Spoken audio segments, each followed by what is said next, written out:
विष्णु से ब्रह्मा का प्राकट्य। श्लोक संख्या 6। शब्दार्थ अनुवाद भावार्थ श्री डिवाइन ग्रेस इसी भक्तिवेदांत स्वामी प्रभुपाद द्वारा। मुहुर्गृह्णन्तो वचसानुराग स्खलत् पदेनास्य कृतानि तज्ज्ञः किरीट सहस्रमणि प्रवेक प्रद्योतितोद्दाम फणा सहस्रम। शब्दार्थ मुहुः बार बार, गृह्णन्तः गुणगान करते, वचसा शब्दों से, अनुराग अतीव स्नेह से, स्खलत पदेना समलय के साथ, अस्या भगवान के, कृतानि कार्यकलाप, ततज्ञः लीलाओं के जानने वाले, किरीट मुकुट, सहस्र हजारों, मणि प्रवेक मणियों के चमचमाते तेज, प्रद्योतित उद्भासित, जद उद्दाम उठे हुए, फणा फन, सहस्रम हजारों। अनुवाद सनत कुमार आदि चारों कुमारों ने जो भगवान की दिव्य लीलाओं के विषय में सब कुछ जानते थे, स्नेह तथा प्रेम से भरे चुने हुए शब्दों से लय सहित भगवान का गुणगान किया। उस समय भगवान संकर्षण अपने हजारों फनों को उठाए हुए अपने सिर की चमचमाती मणियों से तेज बिखेरने लगे।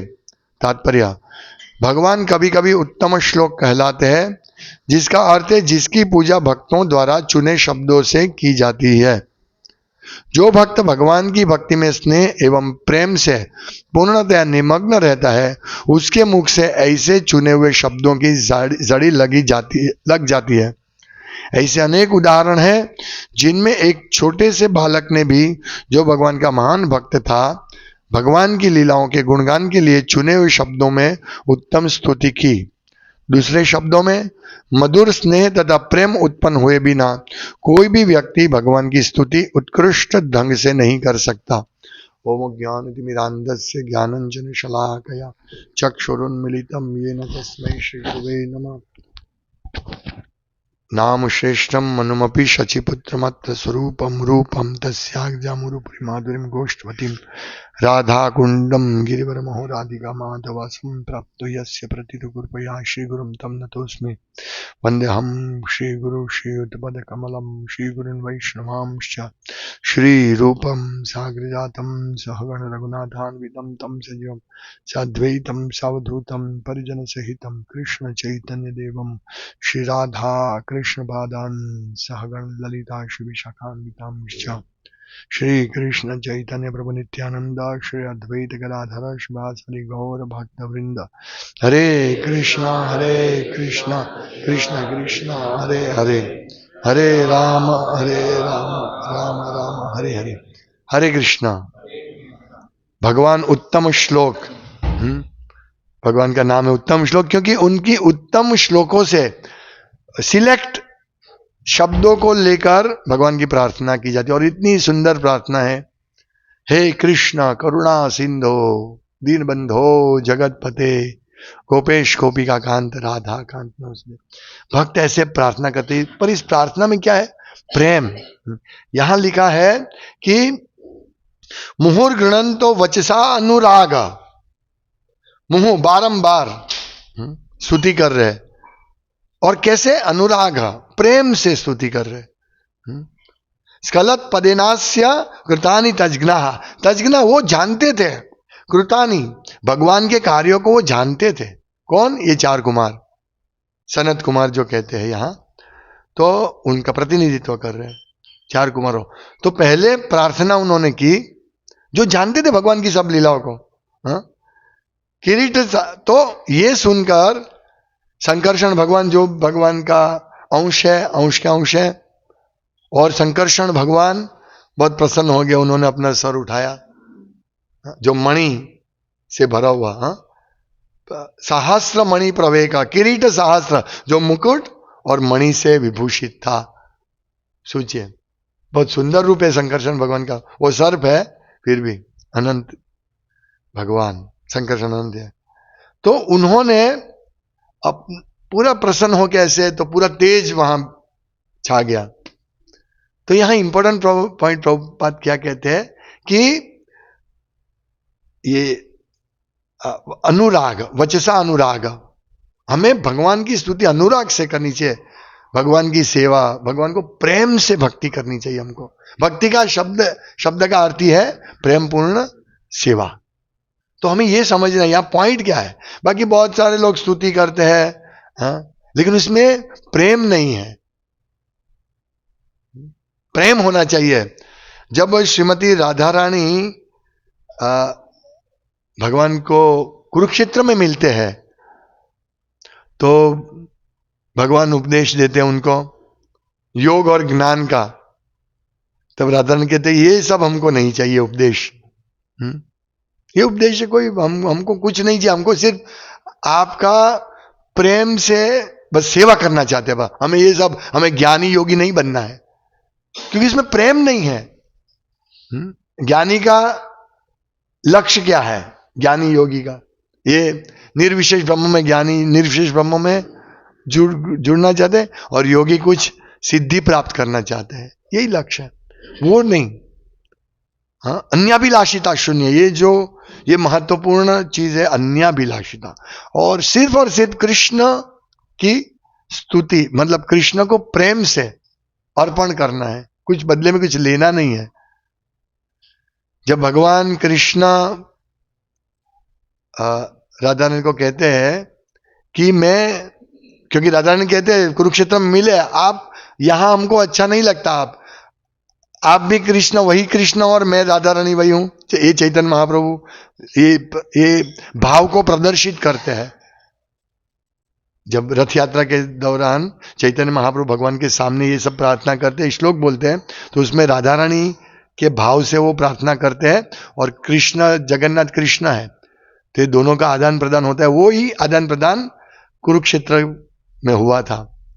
तो प्रार्थना करके आप वही कृष्ण है और मैं वही राधा रानी हूं, लेकिन आप राजवी वेश में है, भव्य वेश में है, और आपके साथ ये सब सोल्जर्स है।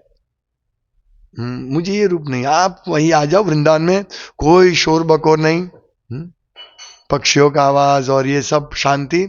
और आप मेन क्या है, आप इतने वैभवी नहीं, आप एक सामान्य गोप बालक की तरह, हमको वो चाहिए। तब भगवान कहते हैं कि मैं प्रार्थना जैसे करते हैं, तब बोलते मैं वृंदावन आऊंगा, और मैं ऐसा मत समझो कि मैं बहुत खुश हूं यहां आपको छोड़ के। आपका प्रेम मुझ में इतना है, आप जो मेरी सेवा करते हैं, आप मुझे प्रेम से जो बांध लिया है, उसके ऋण में नहीं चुका सकता हूं, और इसी वजह से मैं यहां दिन रात रोता रहता हूं, मैं यहां सुखी नहीं हूं। भगवान कहते हैं 16,108 रानी के साथ रहने के बावजूद भी। सोचिए कृष्ण की दशा, मनोदशा, वो क्या चाहते हैं। बोला मैं जरूर आऊंगा। कैसे आऊंगा? आपके प्रेम की वजह से आऊंगा, बाकी मेरा और कोई कारण नहीं आना है वहां आने का, क्योंकि भगवान को प्रेम से बांध लेते हैं और भगवान प्रेम से ही बंधे जाते हैं। नहीं तो यशोदा मैया के कैसे उनको बांध सकती थी? प्रेम से भगवान बंधे हैं, प्रेम की डोरी से भगवान बंधे, और प्रेम की डोरी से ही भगवान छूट सकते हैं। यशोदा मैया ने भगवान को बांधा और नंद बाबा ही खोल सकते हैं, और कोई नहीं खोल सकता, क्योंकि दोनों का प्रेम है। भगवान किसी को आने भी नहीं देंगे। हम यहाँ देखेंगे विश्व रूप का दर्शन, हमने भगवत गीता में देखा, यहां भी अभी देखेंगे गर्भोदक्षाई विष्णु का प्राकट्य। कौन जा सकता है भगवान के पास? कितने बड़े हैं भगवान, पूरे ब्रह्मांड, पूरा 14 भुवन उनकी नाभि में है। ऐसे भगवान को कौन उनके पास जा सकते हैं? इसीलिए भगवान का ये सौम्य रूप है, ये भी सौम्य रूप है। गर्भोदक्षाई विष्णु में बहुत सुंदर दिखते हैं, पर इतना विशाल रूप है, विशाल, कि सिर्फ उनकी नाभि, हमारी नाभि कितनी इतनी है? और भगवान की नाभि देखो, नाभि कमल कितना बड़ा होगा, हम कल्पना भी नहीं कर सकते हैं। क्योंकि ये 14 भुवन पूरी नाल, उनकी नाभि में से पूरे ब्रह्मांड, ये कमल पुष्प की नाल निकलती है और उसकी टोच पे ब्रह्मा जी बैठते हैं और वो नाभि कमल में पूरा वजन, हम सोच सकते हैं ना, ये है भगवान। क्योंकि ये सामान्य जीव सोच ही नहीं सकते हैं, लेकिन ये जिनके भाग्य है वही इस भगवान को इस प्रकार समझ सकते हैं, जिन्होंने पुण्य कर्म के कृत पुण्य पुंजा। ये बार बार मैं इसका इस श्लोक का बोलता हूं, क्योंकि जब सुखदेव गोस्वामी कहते हैं कि ये श्लोक का उच्चारण करते हैं कि ये गोप बालकों ने कितना पुण्य इकट्ठा किया कि आज वो परम ब्रह्म के ऊपर साथ खेल रहे हैं, तो ये कैसे पॉसिबल है? सिर्फ और सिर्फ वचसा अनुराग, अनुराग से, भगवान की सेवा करने से। हमारे में वो अनुराग होना चाहिए, और ऐसा नहीं सिर्फ भक्तों से अनुराग, अरे भगवान से अनुराग, भक्तों से भी अनुराग होना चाहिए। यदि भक्तों से ही है, आगे अभी हम सोचेंगे अभी हम सब समझ गए हैं, गुरु को साइड पर करो, हम भगवान से डायरेक्ट संपर्क करेंगे, ये नहीं। भगवान तो बिल्कुल जितना लिया है वो सब रोक देंगे भगवान। नहीं, कभी भी नहीं, ऐसा नहीं करना चाहिए। हमें हमेशा अनुराग, भक्तों के साथ अनुराग पूर्ण व्यवहार होना चाहिए, क्योंकि वही भक्त हमको मदद कर सकते हैं उत्तम श्लोक की प्रार्थना करने में। हम अकेले नहीं कर सकते। हम इतने कृष्ण भावनामृत में जुड़े, उससे पहले हम अकेले थे, परिवार के साथ रहते थे। ऐसे हर रविवार को, हर रोज इकट्ठा होना भक्तों के साथ, ये कोई थोड़ी हमारा सौभाग्य था। तो हम अकेले क्या कर सकते हैं? मालूम ही नहीं पड़ेगा क्या करना है। कुछ भी चीज अकेले करो, नहीं मालूम पड़ेगा। छोड़ दो भक्तों का संग, घर जाके भगवत गीता पढ़ो, नहीं समझ में आएगा। भक्तों के संग से हम समझ सकते हैं, हम कनेक्टेड है भक्तों के साथ। भक्तों का संग गया तो हालत बहुत खराब होगी। जैसे वत्सल प्रभु ने एक भक्त जो उन्होंने मुझे भेजा था, वो भक्त उनके साथ यात्रा में गया था, तब भक्ति करता था। आज उसकी इतनी हालत भक्तों से दूर हो गया, इतनी खराब हालत है कि वो बोलता है कि भागवतम में पढ़ने की कोई, इसमें कोई प्रैक्टिकल नहीं है, प्रैक्टिकल नहीं है। वो ऐसा सोचते हैं, उनको प्रैक्टिकल नहीं लगेगा ना, ये सब चीज इम्प्रैक्टिकल लगेगा। 1000 फणा वाला मणि होगा उनके, एक मणि, हम एक हीरा देखने के लिए आई ग्लास लगाते हैं, इतना छोटा तो हीरा है हमारा, तो मणि का क्या समझ सकते, कितना बड़ा मणि होगा, हम कल्पना भी नहीं कर सकते, इतना बड़ा मणि होगा। और वो स्वयं प्रकाशित है, स्वयं प्रकाशित होते हैं ये सब डायमंड मणि। अभी तो लैब ग्रोन डायमंड आ गया है ना।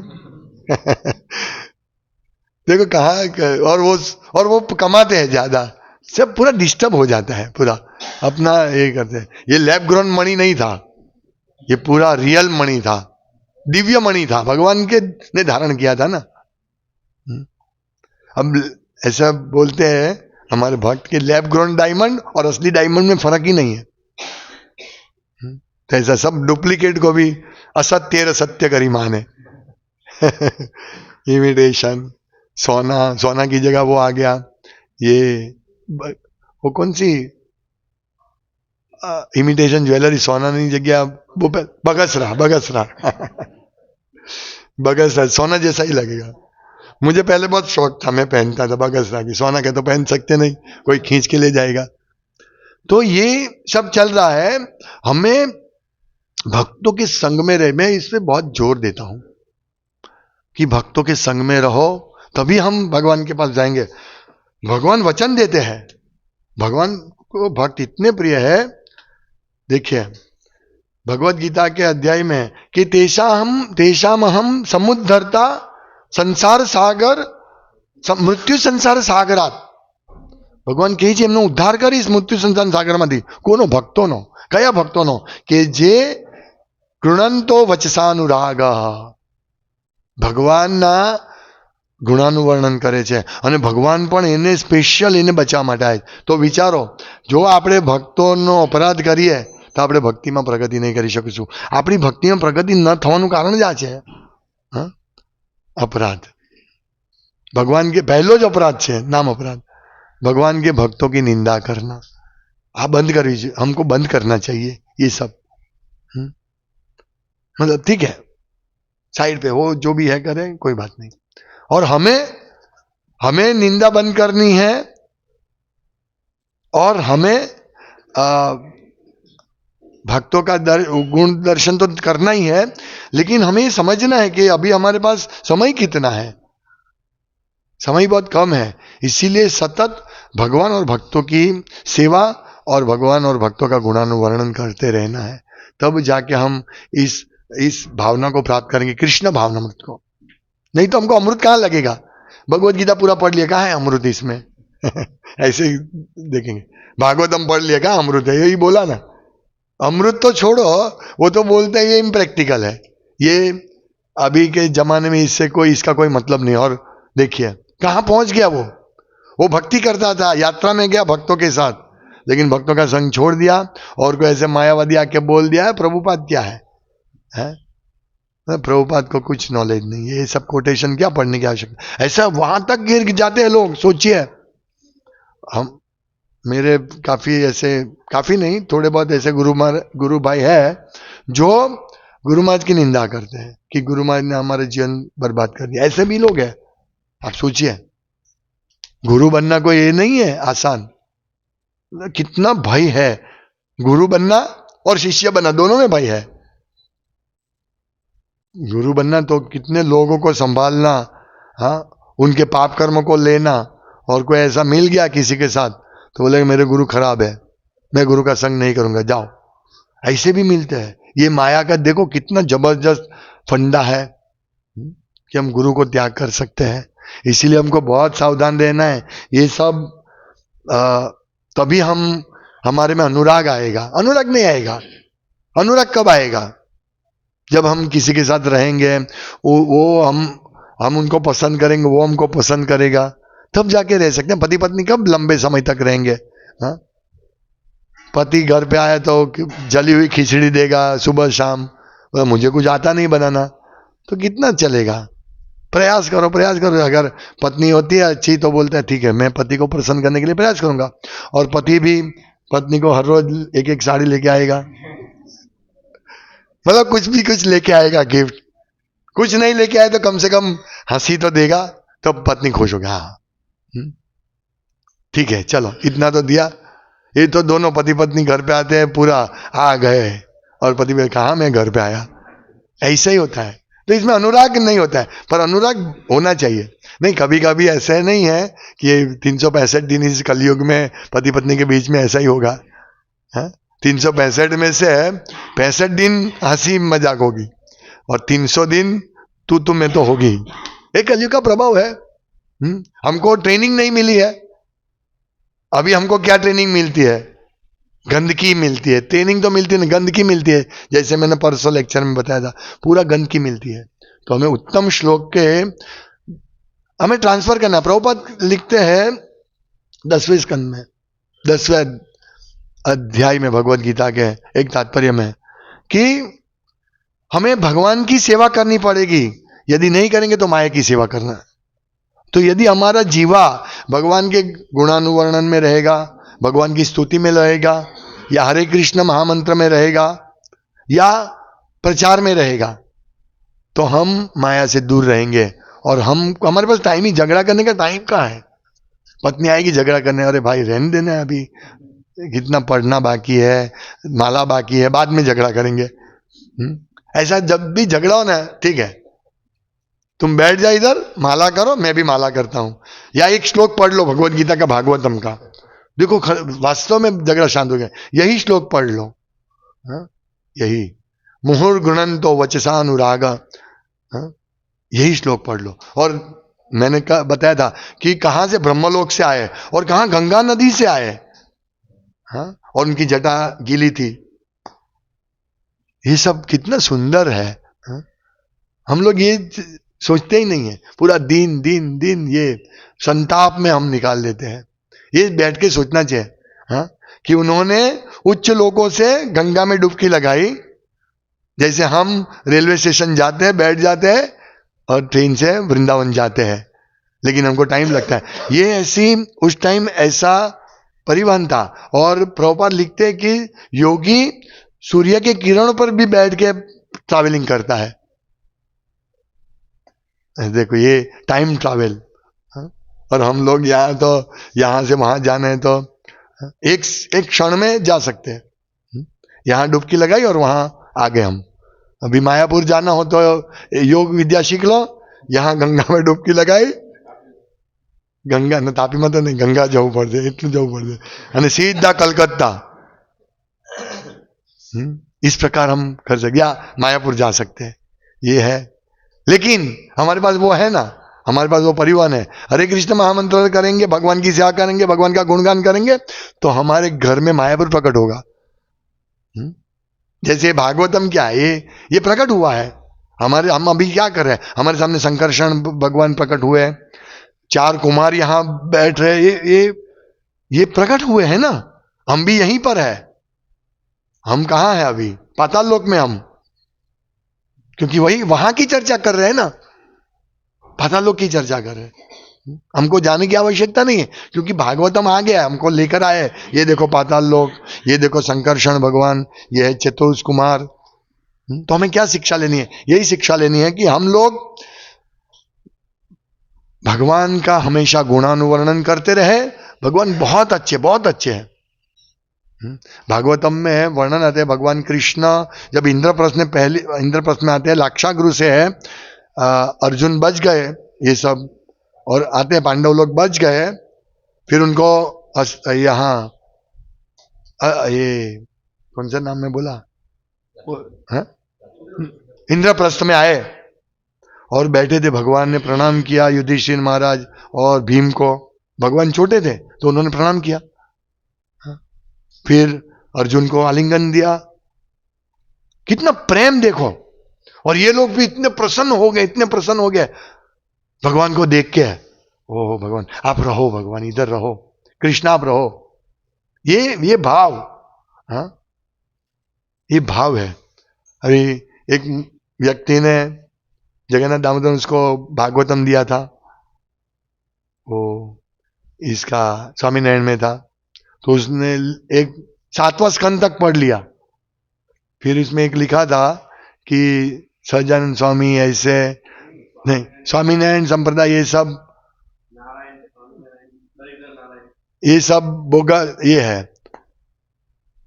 बोगस है। तो तुरंत बोला फोन करके, ले जाओ भागवतम भागवतम दे दिया और लेके आना पड़ा। 15 दिन समझाया, नहीं मान, ले जाओ। तो हमारी हालत ऐसा नहीं हो जाए, ए भाई भागवतम ले जाओ। जैसे वो लड़का बोला ना भागवतम में क्या है, ऐसी हालत नहीं होनी चाहिए। हमको ऐसा दर्शन हो जाओ, भगवान संकर्षण प्रकट हुए हैं, मैं भगवान संकर्षण के साथ हूं। तो ऐसे ही ये हम विजुअलाइज कर सकते हैं, हम देख सकते हैं भगवान का नाम रूप गुण लीला। ये लीला जो भगवान आए इंद्रप्रस्थ में और कुंती महारानी को, जैसे कुंती महारानी आए तो भगवान खड़े हो गए और उनके पास जाते हैं, उनको प्रणाम किया, कुंती महारानी ने उनको आलिंगन दिया। कितना सुंदर। ये क्या है? ये लीला साक्षात है। हम पढ़ते हैं तो इसका मतलब ये नहीं है कि वो तो वहां हो रही थी, हमारे सामने होनी चाहिए। ये हमें ऐसी साक्षात्कार होना चाहिए। तो कब होगा? बार बार पढ़ेंगे तो होगा ना। हमने तो छोड़ दिया, उसको रख दिया ऊपर लाल कपड़े में बांधकर। हर हफ्ते में एक बार खोलते हैं, वो भी याद आए तो। ऐसा नहीं, रोज, तभी वो प्रकट होगा। हमको डुबकी मारने की आवश्यकता नहीं, मायापुर जाने की आवश्यकता नहीं, वृंदावन जाने की आवश्यकता नहीं है, तिरुपति जाने की आवश्यकता नहीं है, यहीं बैठ के हम कर सकते हैं। तो ये सब विचार है। इस प्रकार से हमें भागवतम को समझना है। तो भगवान की स्तुति करते रहो, तो हमें हमारा बहुत बड़ा कल्याण होगा। नहीं तो ये सब जंजाल में रहेंगे। हमें ये होना चाहिए कि असुर सकल पाइलो चरण विनोद ठाकिलो बौसी। हे भगवान, सब असुर ने आपका चरण कमल का शरण, उनको मुक्ति मिल गई और मैं रह गया, क्या है मेरा दोष? ऐसा हमको होना चाहिए। क्यों मैं ऐसा हूं? मेरे मन में ये सब क्यों चल रहा है? क्यों मैं निंदा करने लगता हूं? क्यों मैं सेवा करने में 10 बार सोचता हूं? ऐसा नहीं होना चाहिए। भगवान को लगना चाहिए ये सेवा कर रहा है, ये बहुत अच्छी सेवा कर रहा है, प्रेम पूर्ण सेवा कर रहा है। तभी भगवान बोलेंगे यस, मैं आपके घर आऊंगा। क्योंकि व्रजवासी को कहा ना, मैं यहां आऊंगा, क्योंकि व्रजवासी को कोई इच्छा नहीं और कृष्ण भगवान है वो भी नहीं वो जानते हैं, और उनके इंटरेस्ट भी नहीं हो जानने में। जैसे अर्जुन को भगवान ने विश्व रूप दिखाया, बोला नहीं मैं तो व्यथित हो रहा हूं, आपका वही सौम्य रूप दिखाओ। और भगवान फिर द्विभुज मुरलीधारी, चतुर्भुज फिर द्विभुज, कितना सुंदर रूप है। वही बस वो शांति प्रदान करते हैं। तो विश्व रूप किसको देखना है? निराकारवादियों को, निर्विशेषवादी को देखना है। इसके लिए अर्जुन ने दिखाया, भगवान को विनंती की आप दिखाओ। तो हमें ऐसे नहीं बनना है, हमको शुद्ध भक्त बनना है, अन्याभिलाषिता शून्य। बस भक्ति करते रहे और भगवान को प्रेम से सेवा करें, ये महत्वपूर्ण है। यदि हम प्रेम नहीं है तो कुछ नहीं है, हम स्तुति नहीं कर पाएंगे। हाँ? किसी से हमको घृणा है, ये ऐसा है वैसा है, तो हम उसका अच्छा बोल सकेंगे? नहीं बोल सकेंगे। यदि भक्तों के प्रति घृणा है तो भगवान के प्रति घृणा ही होगी, क्योंकि वो उनका कृष्ण का ये भक्त ऐसे ही होते हैं। ऐसे लोग बोलने वाले हैं, इस्कॉन वाले ऐसे ही होते हैं। थोड़ा सा इधर उधर हो गया, इस्कॉन वाले ऐसे ही होते हैं, तुरंत भगवान को ब्लेम कर देते हैं, भक्तों को ब्लेम कर देते हैं। भाई कोई घर में एक पागल होता है तो क्या सभी पागल हो गए? ऐसा है। तो लोग समझते नहीं, लेकिन हम तो समझते हैं ना, इसीलिए हमको प्रेम पूर्ण भगवान की सेवा करनी है। हरे कृष्णा।